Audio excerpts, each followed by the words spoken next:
আসসালামু আলাইকুম সবাইকে।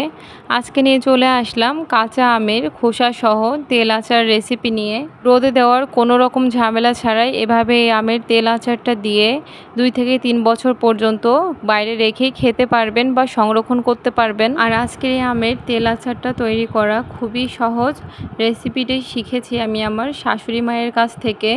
তার খুবই ইচ্ছা আমি এই রেসিপিটি যেন আপনাদের সাথেও শেয়ার করি। তাহলে আর দেরি না করে চলুন দেখে নিই। আজকে আমের তেল আচার দেওয়ার জন্য আমি এখানে 2 কেজি পরিমাণে কাঁচা আম নিয়েছি। আমগুলোকে খুব ভালোভাবে ধুয়ে পছন্দ মতো আকারে কেটে নিয়েছি। আপনারা আপনাদের পছন্দ মতো যে কোনো আকারে কেটে নিতে পারেন, তবে না অনেক বেশি বড় না অনেক ছোট, একটু মাঝারি আকারে কেটে নিলেই বেশি ভালো হবে। এতে আমগুলো সিদ্ধ হয়ে যাবে, তবে গলে যাবে না।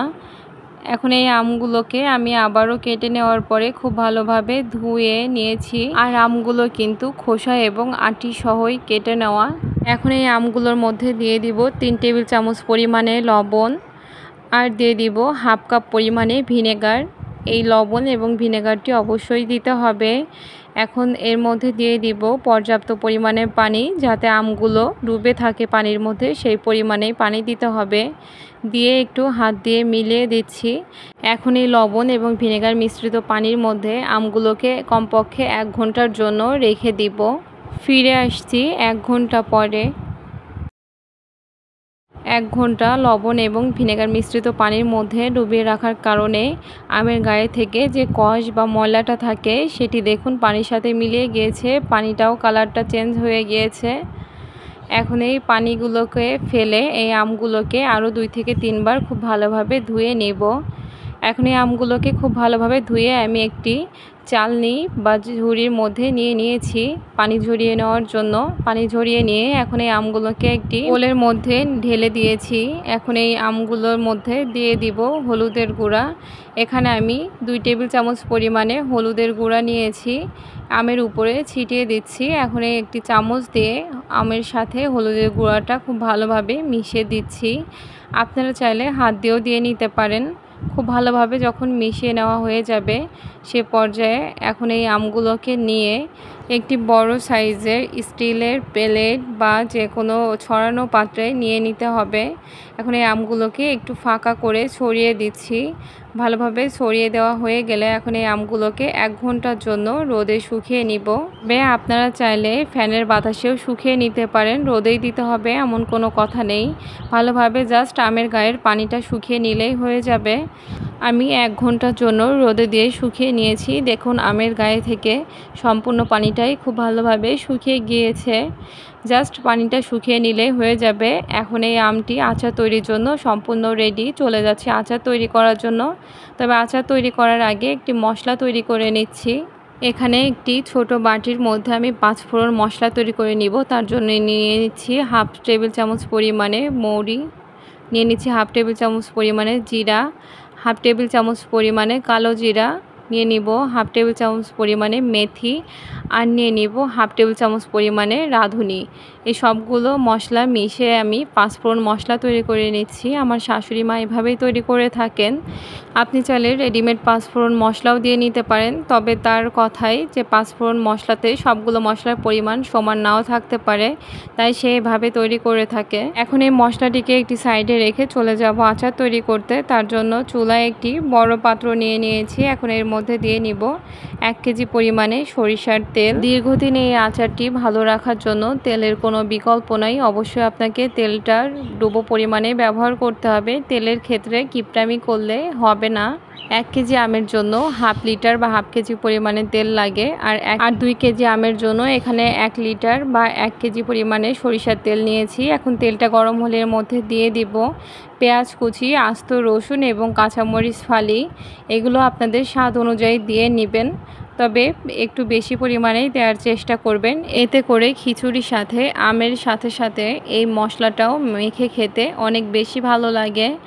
এখন দিয়ে দিব আদা বাটা, এখানে আমি 2 টেবিল চামচ পরিমাণে দিয়েছি। আর দিয়ে দিব সেই মিশিয়ে রাখা বা তৈরি করে রাখা পাঁচফোড়ন মশলা। আর দিয়ে দিব শুকনো মরিচ, এটি স্বাদ অনুযায়ী আমি মাঝখান থেকে 2 ভাগ করে দিয়েছি। আর দিয়ে দিব সরিষা বাটা, বা আমি এখানে সরিষা শুকনোভাবে ব্লেন্ড করে নিয়েছি 1/4 কাপ পরিমাণে।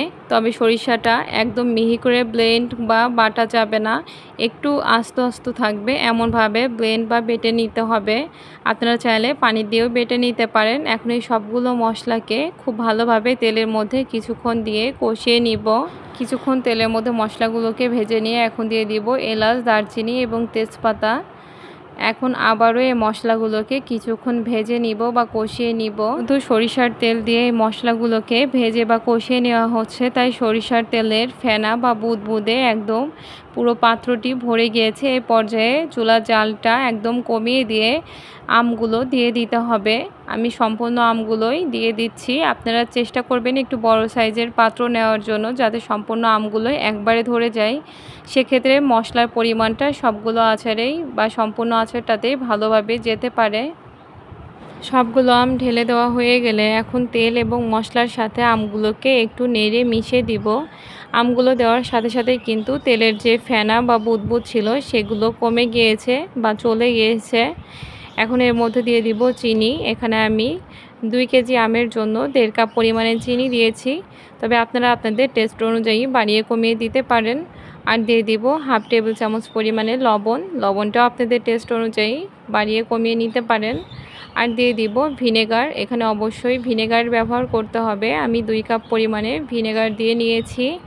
ভিনেগারের পরিবর্তে পানি দেওয়া যাবে না, তাহলে আমের আচারটি দীর্ঘদিন সংরক্ষণ করে রাখা যাবে না। অবশ্যই ভিনেগার দিতে হবে। আর 2 কেজি আমের জন্য 2 কাপ পরিমাণে দিতে হবে। এখন এই ভালোভাবে নেড়ে সব কিছু মিশিয়ে নিচ্ছি। কিছুক্ষণ জাল করলে চিনি গলে পানি বের হবে। এখন চিনি থেকে যে পানিটা বের হবে সেই পানি এবং এই ভিনেগার দিয়ে আমগুলোকে সিদ্ধ করে নিতে হবে। ঢেকে দেওয়া যাবে না। প্রথমে হাইটে জাল করে আমগুলো যখন ফুটে উঠবে সেই পর্যায়ে চুলা জালটা মিডিয়াম হিটে রেখে এগুলোকে জাল করে আমগুলো সিদ্ধ করে নিতে হবে। আর কিছুক্ষণ পর পর একটু নেড়ে দিলেই হয়ে যাবে। আর এই ভিনেগার এবং চিনির পানি থেকে কিন্তু আমগুলো খুব ভালোভাবে সিদ্ধ হয়ে যাবে।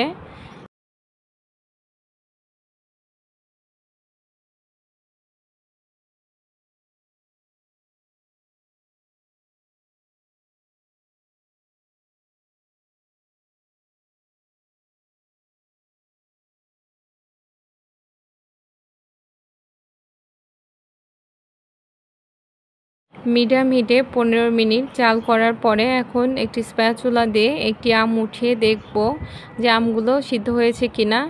দেখে নিশ্চয়ই বুঝতে পারছেন আমার আমগুলো খুব ভালোভাবে সিদ্ধ হয়ে গিয়েছে, কিন্তু দেখতে একদম গোটা রয়েছে বা আস্ত রয়েছে, একদম থেতলে বা ঘেটে যায়নি।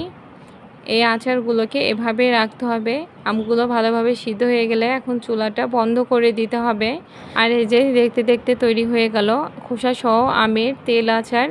এই আচারটি কিন্তু টক, ঝাল এবং মিষ্টি সম্পূর্ণই থাকে, তবে টকটা নির্ভর করে আপনি কোন আম ব্যবহার করেছেন তার উপরে। আর আমগুলো দেখে নিশ্চয়ই বুঝতে পারছেন তেলের মধ্যে ডুবে আছে। এই আমগুলোকে এভাবে তেলের মধ্যে ডুবিয়ে রাখতে হবে, না হলে দীর্ঘদিন সংরক্ষণ করা যাবে না। এখন এই আচারটিকে খুব ভালোভাবে ঠান্ডা করে নিয়ে কাচের এয়ারটাইট জারে বা আপনি চাইলে প্লাস্টিকের জারেও রেখে দিতে পারবেন, কোনো রকম রোদে দেওয়ার ঝামেলা ছাড়াই।